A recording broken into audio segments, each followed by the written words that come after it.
किस तरीके से पैटर्न रहेगा, किस तरीके से पेपर आएगा। ठीक है दोस्तों, और तैयारी आप ढंग से करो प्रत्येक सब्जेक्ट की, क्योंकि टाइम कुछ बचा नहीं है बिल्कुल भी, है ना। तो देखो यहाँ पर देखो दोस्तों, समय रहेगा आपका 2.25 घंटे, पूर्णांक 80 नंबर, सभी प्रश्न करना अनिवार्य है। यहाँ देखो कितने आएंगे, खंड ए में, खंड ए में आएगा दोस्तों, क्या आएगा, खंड ए में प्रश्न नंबर एक प्रश्न आएगा, 1 से लेकर 12 सवाल आएंगे उसमें, है ना। तो प्रश्न नंबर 1 में 12 सवाल आएंगे, प्रश्न नंबर 2 में 6 सवाल आएंगे, और देखो किस तरीके से आएंगे, बहुविकल्पीय आएंगे प्रश्न नंबर 1 में इस तरीके से, देखो ये रहे, तो ये बहुविकल्पीय होंगे प्रश्न नंबर 1 में। और प्रश्न नंबर 2 जो होगा उसमें क्या आएगा, रिक्त स्थान आएंगे, तो आपको रिक्त स्थानों की पूर्ति करनी होगी।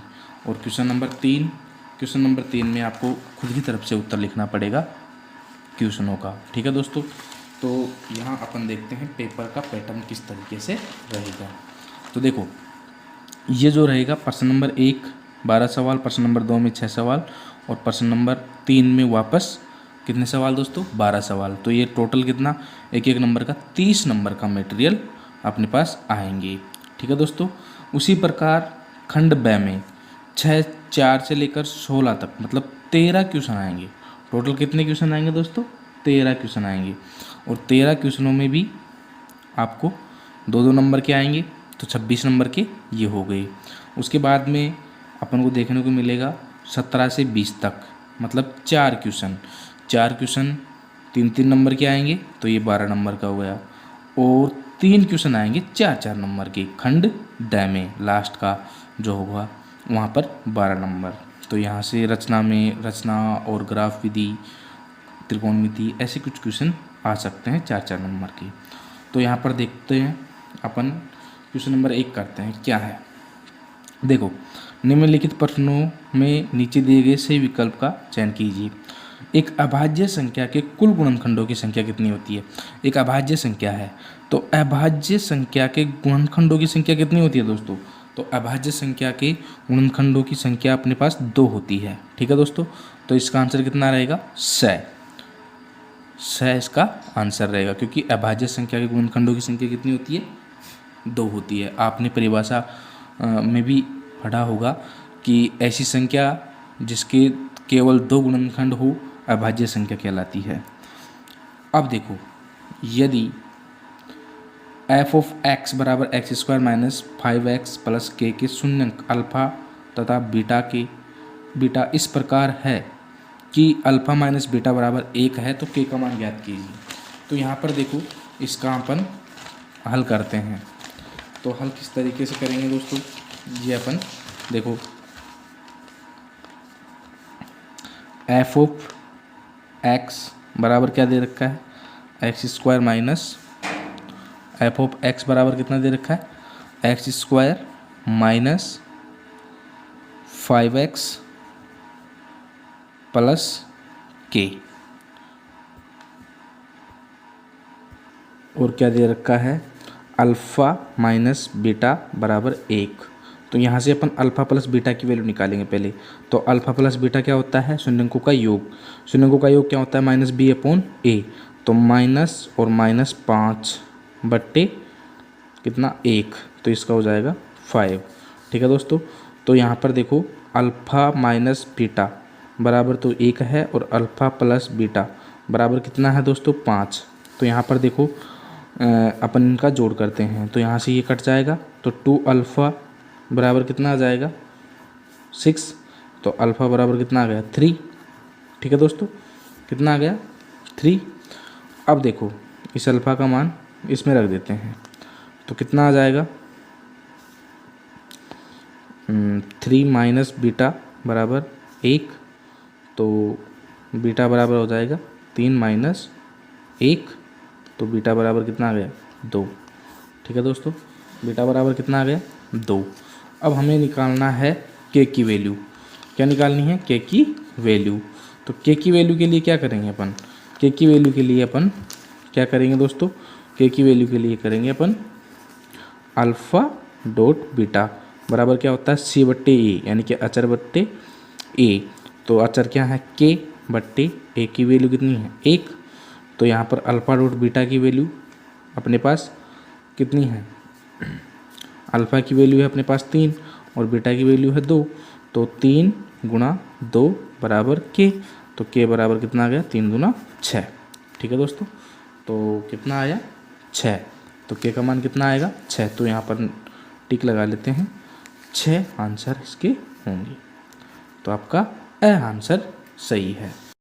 ये देखो 2 अंकों वाली संख्या के अंकों का योग 7 है। अंकों का क्रम उलट देने पर प्राप्त संख्या पहली संख्या से 9 अधिक है। तो देखो अंकों का योग तो कितना होगा, तो अपन देखो दोस्तों इसको ऑप्शन से भी कर सकते हैं। 4 3 7 और 3 और 4 7।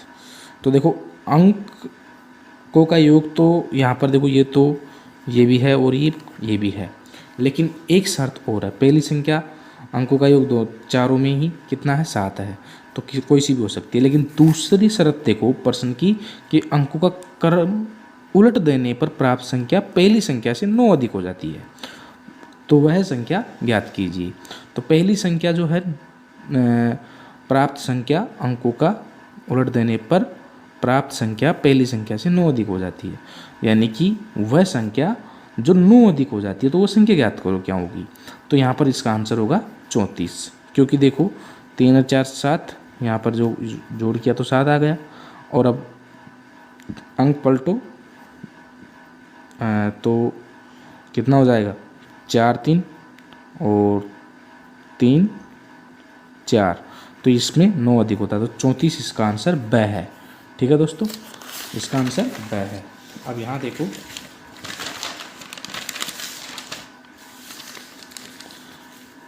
इसमें देखो ये क्या है x square a square plus b square plus 2x a c plus b d plus c square plus d square बराबर 0 के मूल बराबर होंगे तो क्या होगा। तो दोस्तों इसके लिए क्या करेंगे, मूल बराबर है तो मूल जब बराबर होते हैं तो कौन सा रखते हैं विभक्तिकर रूप। विभक्तिकर रूप में जो होता है बी स्क्वायर माइनस 4ac बराबर 0 रखते हैं। तो यहाँ पर देखो बी स्क्वायर का मतलब हो गया ये वाला स्क्वायर, यानी कि ac प्लस बी डी का होल स्क्वायर माइनस 4 ए की वैल्यू कितनी है दोस्तों ए स्क्वायर प्लस बी स्क्वायर। ए और सी की वैल्यू कितनी है दोस्तों, सी की वैल्यू है सी स्क्वायर प्लस डी स्क्वायर। इसको खोलो, जो आंसर आएगा वही इसका आंसर है। तो यहाँ पर देखो a c square plus b d square, इसको ऐसे कर लेते हैं, plus 2ac b d minus 4a square c square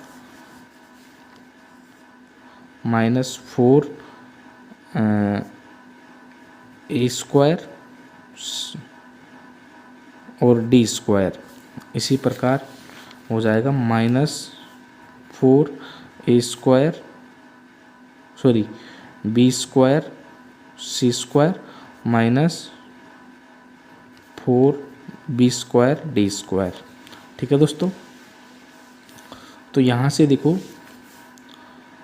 ए सी का स्क्वायर, तो यहाँ से जो है अपन क्या करेंगे 2ac बी डी, जब इसको इनसे अंदर गुणा कर लिया इसका क्या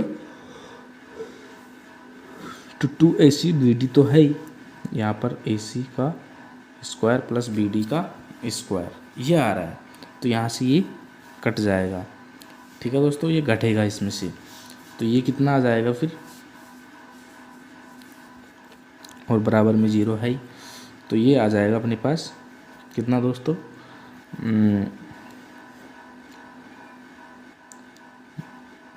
2ac b d minus 3a square c square minus 4a square d square minus 4b square c square, और ये आ जाएगा माइनस -3b² ठीक है दोस्तों। अब देखो 3 वालों को एक साथ ले लो और 4 वालों को एक साथ ले लो। तो ऑप्शन में जो है अपने पास कौन सा जम रहा है, तो यहाँ पर जो है कौन सा आएगा, देखो 3 वाले को एक साथ लिया तो 2acbd -4a²d² -4b²c² -3a²c² -3b²d²। तो यहाँ पर देखो दोस्तों, यहाँ अपन जो है कॉमन क्या ले सकते हैं, यहाँ से 4, यहाँ से 3, ये इस पूरे से 3 और बराबर में क्या चल रहा है 0। ठीक है दोस्तों, तो इसका जो आंसर होगा वो कौन सा होगा,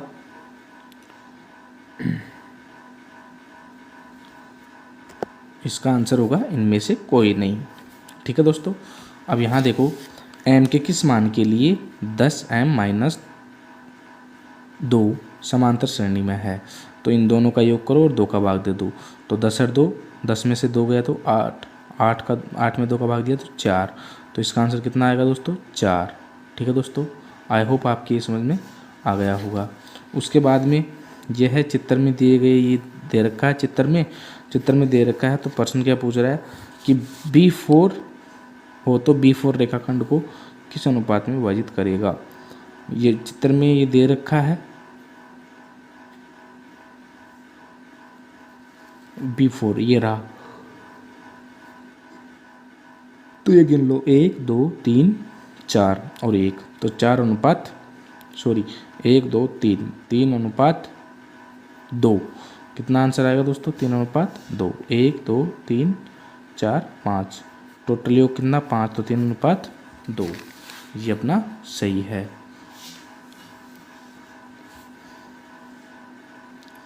अब इधर देखो, ये जो है 1 - tan² 45 और 1 + tan² 45, तो इसका एक प्रश्न हो रहा है, यदि एक चतुर्भुज के शीर्ष ये दे रखे हैं तो चतुर्भुज का प्रकार लिखिए। तो देखो शॉर्टकट करना है, जितना हो सके उतना शॉर्टकट करोगे और अच्छे से आंसर करोगे तो आपके अच्छे नंबर आएंगे, क्योंकि दोस्तों इसको अगर बड़ा करने लग गए ना तो फिर आप मुश्किलें बढ़ सकती है। तो आप एक ग्राफ बनाओ, ठीक है, ग्राफ में 1 2 3 4, 1 2 3 4 और ये 5 और इधर भी 5, 1 2 3 4, 1 2 3 4। ठीक है दोस्तों, तो -5 और 4, यहाँ देखो 1 2 3 4 5, -5 और 4, तो 1 2 3 4, तो लगभग यहाँ एक बिंदु यहाँ आ गया। एक है 1 4, 1 x का 1 y का 4, तो 1 2 3 4 यहाँ पर आ जाएगा। एक है -5 और 3, -5, तो 1 2 3 4 5, 1 2 3, तो यहाँ पर होगा। ठीक है दोस्तों, अब दूसरा लास्ट का बिंदु कितना रहेगा 1, ये रहा -3, 1 2 3 माइनस के 3, तो यहाँ पर आएगा 1 2 3 माइनस के 3। ठीक है दोस्तों, तो ये कौन सा चतुर्भुज बन रहा है, आप खुद बता सकते हो कि कौन सा चतुर्भुज ये बन रहा है। तो ये एक तरीके से कौन सा बन रहा है दोस्तों, देखो 1 4 1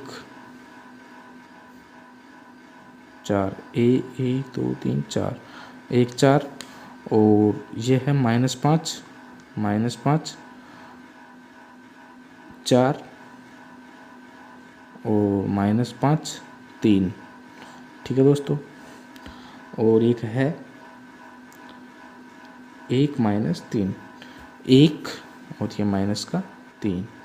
तो चतुर्भुज का प्रकार लिखो, तो यह एक क्या हो जाएगा दोस्तों, देखा जाए तो यह एक जो -5 और 3 है इसके समांतर 1 4 एक समांतर चतुर्भुज की तरह ही बिहेव कर रहा है। ठीक है दोस्तों, या फिर इनकी लंबाइयाँ तो बराबर हो ही नहीं सकती, दूरियाँ तो कभी बराबर हो ही नहीं सकती। समचतुर्भुज में ये एक कम दूरी है और ये ज़्यादा है, तो ये सही है, समचतुर्भुज सही है। अब देखो यहाँ पर 1 माइनस टेन स्क्वायर 45 बट्टे 1 प्लस टेन स्क्वायर 45 का मान बताओ। तो 1 माइनस 1 अपॉन 1 प्लस 1, तो इतना हो जाएगा 0/2, यानी कि 0। वैल्यू कितनी आएगी? 0। तो इसका आंसर ये हो जाएगा। 9वां सवाल। 9वां सवाल क्या है दोस्तों? 1 प्लस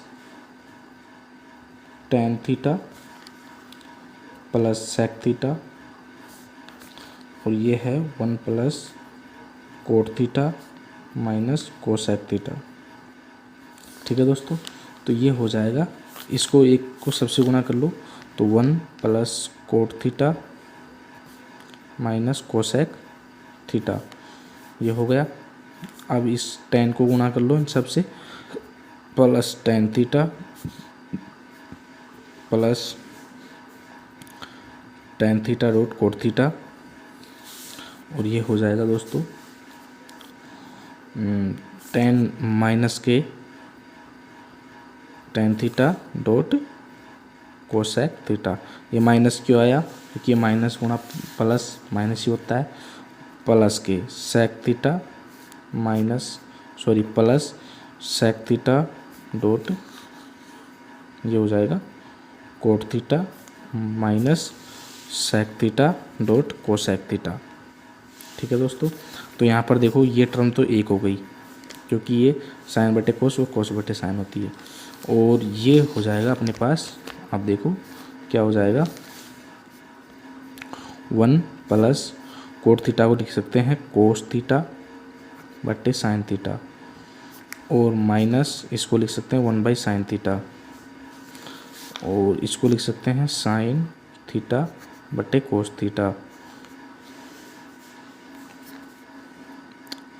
ये हो जाएगा प्लस के 1 माइनस ये टेन को हो जाएगा साइन थीटा बट्टे cos theta dot 1 by sine theta.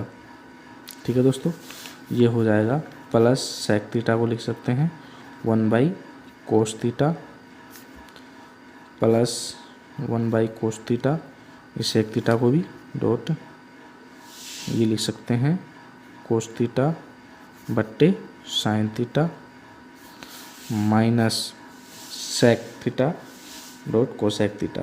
तो ये हो जाएगा दोस्तों 1 by cos theta dot 1 by sine theta. ठीक है दोस्तों, तो यहाँ पर देखो, यहाँ कोस साइन कुछ कट रहा है तो काटो। इस साइन से ये साइन कट रहा है और इस कोस से ये कोस कट रहा है। ठीक है दोस्तों, बस और कुछ भी नहीं कट रहा। तो ये हो जाएगा अपने पास 1 प्लस साइन को एक जगह ले लेते हैं, या फिर जो है क्या आएगा, एक मिनट, एलसीएम आएगा अपने पास cos theta dot sine theta. तो ये हो जाएगा अपने पास, इसका जो है इसके बट्टे में एक मान लेते हैं, एक का भाग इसमें देंगे तो क्या आ जाएगा कोस थीटा डॉट साइन थीटा। ठीक है दोस्तों, प्लस अभी को साइन का साइन से कट गया, कोस बचा तो कोस स्क्वायर थीटा बच गया, माइनस साइन से साइन कट गया, क्या बचा कोस, तो माइनस के कोस थीटा। अब यहाँ देखो ये कोस से कोस तो sine square theta plus sine square theta. अब यहाँ देखो एक बच रहा है, तो एक का वो वापस कितना हो जाएगा प्लस के कोसेक थीटा डॉट कोस थीटा डॉट कोस थीटा डॉट साइन थीटा। ठीक है दोस्तों, इसी प्रकार यहाँ एक बचा था, यहाँ पर कोस बच रहा है, कोस से कोस कट जाएगा, क्या बचा साइन, तो यहाँ पर हो जाएगा प्लस साइन थीटा। ठीक है दोस्तों, अब देखो अगला कोस से कोस कट गया, साइन बचा, तो यहाँ पर भी हो जाएगा, अच्छा ये माइनस का है, सॉरी ये माइनस का है और ये प्लस का बचेगा साइन थीटा। तो ये इससे ये कट जाएगा, क्या बचा अपने पास हुआ ये वाला, तो ये साइन, तो ये हो जाएगा कोस थीटा, ये प्लस के कोस थीटा, तो ये प्लस के कोस थीटा से ये प्लस माइनस का कोस थीटा गया, क्या बचा, और ये माइनस का 1, तो यहाँ से ये चारों पाँचों टर्म गई, तो क्या बचा sine square theta plus cos square theta बराबर क्या होता है, दोनों का योग कितना होता है दोस्तों 1, कितना होता है 1। अब देखो अगर इनका योग 1 होता है तो ये कितना हो जाएगा, कोस theta dot sine theta plus 1, और यहाँ देखो cosec theta cos theta dot sine theta, तो यहाँ पर कितना बचा,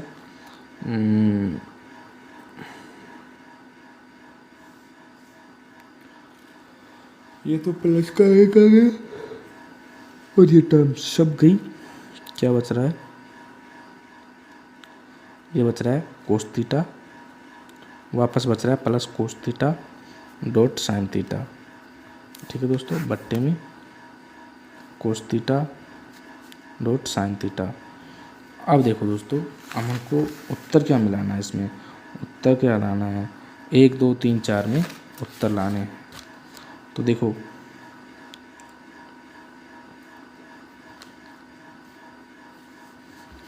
ये इसके बाद क्या करेंगे, इसके बाद अपन करते हैं कुछ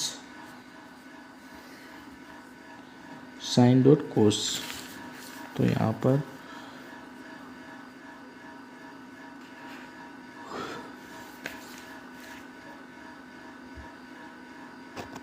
पर देखो दोस्तों ये माइनस का 1 हो रहा है, तो माइनस का 1, तो 1 से 1 और कट गया, तो क्या बचा 2 cos theta dot sine theta बट्टे cos theta dot sine theta.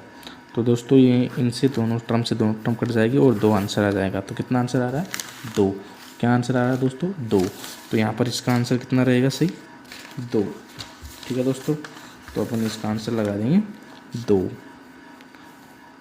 इसका आंसर 2। केंद्रीय प्रवृत्ति के सबसे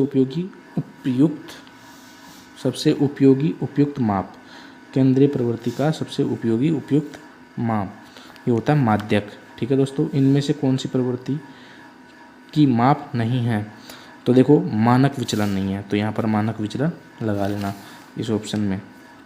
यदि 2 पासों को एक साथ फेंका जाता है तो दोनों पासों पर एक ही संख्या प्राप्त होने की क्या प्रायिकता होगी, दोनों पासों पर एक ही संख्या हो, दोनों पासों को एक साथ फेंका जाता है तो दोनों पासों की एक ही संख्या होने की क्या प्रायिकता हो सकती है, तो या तो 1 1 हो सकती है या 2 2 या फिर 3 3 या 4 4 5 5, है ना, तो इसका आंसर आएगा 1/6, ठीक है दोस्तों। आई होप आपकी ये समझ में आ गया होगा, क्योंकि आपने ये सिलेबस फेर रखा है तो ज़्यादा कुछ समझाने की ज़रूरत है नहीं प्रायिकता में। अब अपन करेंगे अगले वीडियो में क्वेश्चन नंबर 2, ठीक है दोस्तों, आज के लिए इतना ही, थैंक यू।